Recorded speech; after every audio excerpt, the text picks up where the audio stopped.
រងឲ្យបានចែមួយនៅចិត្តកន្លែងស៊ីណានៅខាងចិត្តព្រះនរាយយ៉ាងនេះហើយបានគាត់ជួយកាត់ដាក់ចេកណានៅក្រៅផ្ទះគាត់មានដើមចេកច្រើនគួរសមដែរហើយគាត់ក៏ចិត្តល្អដែរគាត់កាត់ឲ្យខ្ញុំហ្នឹងយកមកប្រាប់សម្រាប់ចាប់នំព្រោះ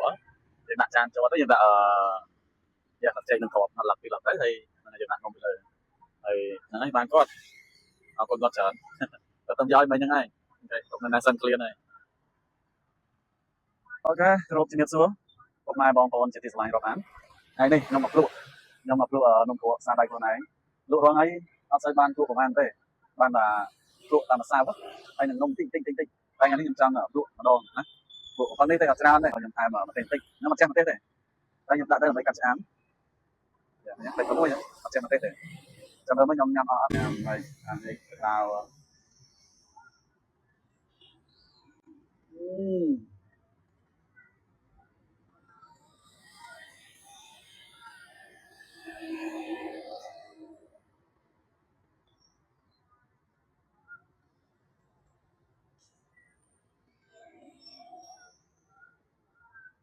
เสียดบอก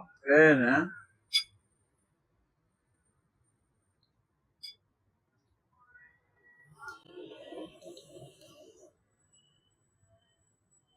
ចាំបានយកបាត់ទៅញ៉ាំរងហើយ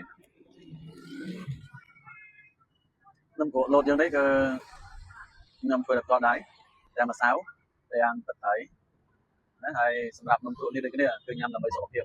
ព្រោះយើងអត់មានប្រើជាម្សៅឬគ្រឿងផ្អាប់អីដើម្បីទុកឲ្យបានយូរទេហើយខ្ញុំកាន់វាដោយប្រើអង្គយើងសុទ្ធណាអត់មានលេងម្សៅមានលេងអីទេដល់ពេលចឹងទៅយើងញ៉ាំទៅវាឆ្ងាញ់ហើយណាមួយទឹកត្រីគឺខ្ញុំអត់ប្រើទឹកស្មេះ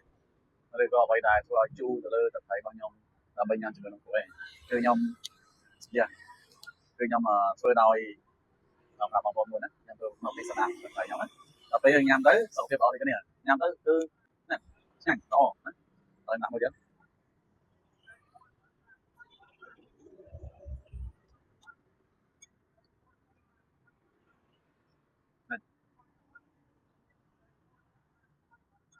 ហើយរងថ្ងៃខ្ញុំលក់តម្លៃតែមួយគ្រាប់400រៀលទេតែមិនន័យថា10គ្រាប់គឺ4000 5គ្រាប់គឺ2000ណាគឺថ្លៃមែនតើហើយនៅក្នុងនោះគឺខ្ញុំបាយគ្រឿងច្រើនតែខ្ញុំលក់ថ្លៃតែលក់ថ្ងៃលក្ខណៈថាគ្រាន់តែមកចង់ឲ្យបានញ៉ាំចូលជាតិខ្មែររបស់យើងដូចនំខ្មែររបស់យើងព្រោះនៅនំពេញខ្ញុំពិបាករកតិចកន្លែងដែលញ៉ាំទៅឆ្ងាញ់ហើយនំធ្វើមកបែបធម្មជាតិរបស់ខ្ញុំណានំធម្មជាតិណាមិននំ AI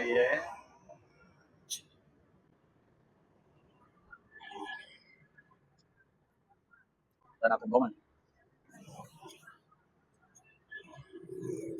ខ្ញុំបែក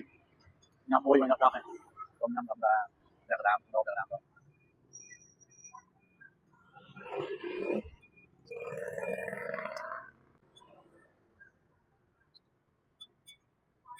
នំគ្រក់នេះប្រយោជន៍ដូចគ្នាណាសម្រាប់បងប្អូនមួយឬក៏បងស្រីហើយម៉ែក៏បានដែរម៉ាក់ក៏បានដែរព្រោះតែគាត់ចង់សម្រក់រៀនណាគាត់ញ៉ាំនំគ្រក់ខ្ញុំណាជំនួសបាទដាក់3គ្រាប់មកព្រឹក3គ្រាប់ថ្ងៃ3គ្រាប់ល្ងាចអែមតែឥឡូវខ្ញុំអត់លក់ទេតែថ្ងៃតែរហូតរបស់ពេលបាទសញ្ញាទីten ហើយ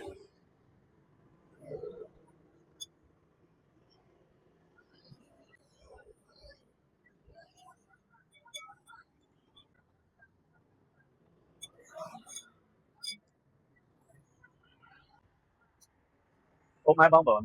នំគ្រក់បើសិនជាញ៉ាំលក្ខណៈបឋមឆាប់ឆ្អែតដូចនំចឹងឆ្អែតមកតែបើសិនញ៉ាំលេងតិចនិយាយគ្នាណា